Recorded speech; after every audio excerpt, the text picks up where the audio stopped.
আমি আমার বন্ধু বান্ধব নিয়ে আইছিলাম বরিশাল বেড়াইতে, তারা বেড়াইতে আইসে কি একটা কাণ্ড ঘটেছে দেন ওই যে জঙ্গলের ভিতরে তারা মানে কি করতেছে এইটা আমি এখন আপনাকে দেখানো আইন।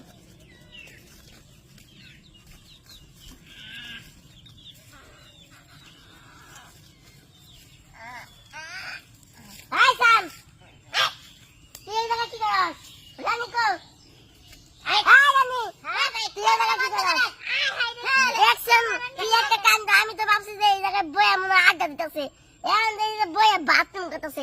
আমাকে তো বরিশালে টয়লেটের অভাব নাই।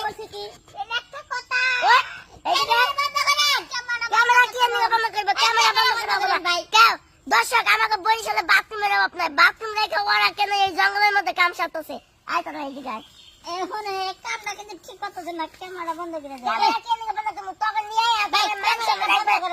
দর্শক নিয়ে আমার একবারে মান সম্মান নষ্ট হয়ে গেছে, একবারে মান সম্মান নষ্ট। তুই কি আমাকে বাথরুম করতে জায়গা দিবি না? আচ্ছা আমরা যে বাড়ি বেড়াইতেছি মানুষ কয়জন? মানুষ মেলা তাই কি আমিও তো বাথরুম করি লম্বা পড়ে যায় ঘরের ভিতরে পায়খানা করি নাকি? ঘরের ভিতরে পায়খানা তার সঙ্গে তুমি আমার মান সম্মান নষ্ট করবা? কেউ বুঝি দেখছে? কেউ না দেখো, আমি তো দেখলাম। আচ্ছা আমার আরো 10 জন আছে হে বাথরুমে যাওয়ার আগেই সিরিয়াল। আমার 1 মিনিট দাঁড়ানোর শক্তি নাই, তাহলে আমি কি করতে পারি? তাই নিয়ে তুমি বাথরুম রাখা তুমি জঙ্গলের মধ্যে ই করবা। কেরা তুই তোরা আমার বন্ধু না? আমি নিয়ে আইছি বরিশাল বেড়াবেড়ি গায়ে আমার মান সম্মান তো একবারে খাইলি। শোনেন আমি কিন্তু বেশি করতে পারি, আমি কি অপমান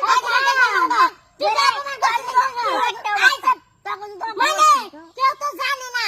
তোর উদ্দেশ্য হলো সবাই জানাবি আমরা যে 2 জন জঙ্গল আইছি। কেউ দেখছে? কেউ দেখছে? আমি এটা দেখামু। এই যে শুনেন আপনি ক্যামেরা অফ করেন। ক্যামেরা অফ করব কে? তোমরা বাথরুম রেখে জঙ্গল পায়খানা করতে পারো, বাথরুম করতে পারো, আর তোমাকে ক্যামেরা ধরে লাগে পায়খানা করে নাই তোমরা? তখন কি মান সম্মান বুদ্ধি আছে যে মান সম্মান যাইবো গা? তখন তো মান সম্মান বুদ্ধি নাই। আমি কি মান সম্মান তার উপরে আলাই গাইলা দিছে তখন আমি আগে আবার শুনছিলাম না, তখন আমি ওরা যখন আমার সাথে আইতেছিল আমি তখনই না করছি, তখন আমি যাবো না, তখন গেলাম আমার মান সম্মান থাকবো না, মান সম্মান রক্ষা করতে পারি।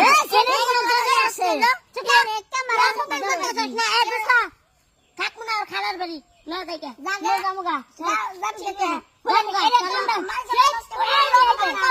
মনে হয় যে আমি আমার বাড়ির খাবার লেগে ভাত পাই না, বুঝছস?